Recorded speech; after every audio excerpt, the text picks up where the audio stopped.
আসসালামু আলাইকুম। বর্তমানে আমি আছি নওগাঁ জেলার মহাদেবপুর উপজেলাতে।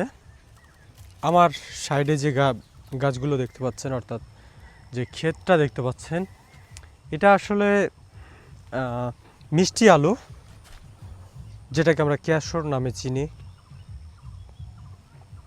গড় আলু, আসলে এই আলুগুলো চাষে যেমন লাভ, কৃষক লাভবান হয়, ঠিক তেমনি কিন্তু এই আলুতে অনেক প্রোটিন আছে, ফাইবার আছে।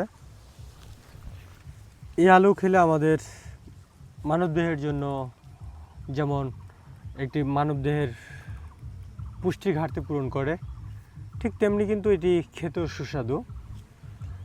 এই আলুগুলো দেখেন, এখানে লতাই যেমন বড় হয়েছে, ঠিক তেমনি কিন্তু গাছও কিন্তু নিচ দিকেও অনেক বিস্তার করেছে। এর ফলে এক বিঘাতে আনুমানিক ধরতে গেলে প্রায় 40 মণ মতো আলু হয় এক বিঘাতে প্রায় 40 মণ আলু উঠে। 40 মণ আলুর দামও কম না, এবং যদি এর থেকে কমও হয় সেক্ষেত্রেও আলুর দামও অনেক বেশি। এই আলুগুলো সাধারণত 30 থেকে 40 টাকা কেজি দরে বিক্রি হয় সচরাচর, এর থেকেও বেশি পাওয়া যায় বাজার। আরও একটি জিনিস আপনাদেরকে যদি বলি, আমি এই আলুর যে শাকগুলো আছে, শাকগুলো কিন্তু এখান থেকে কেটে খাওয়া যায়।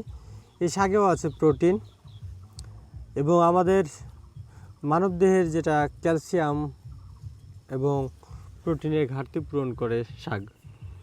তা আমরা এই শাক আকারে এই গাছগুলো খাবো আলুর পাশাপাশি। আমরা এই আলুগুলো চাষ করব মানুষের উপকার, মানবদেহের উপকারের জন্য।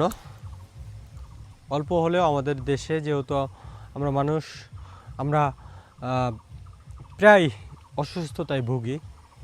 বিভিন্ন রকম জিনিস খেলে আমাদের মানবদেহের ক্ষতিকারক ব্যাকটেরিয়াগুলো দূরে যাবে এবং আমাদের শরীর স্বাস্থ্য ভালো থাকবে।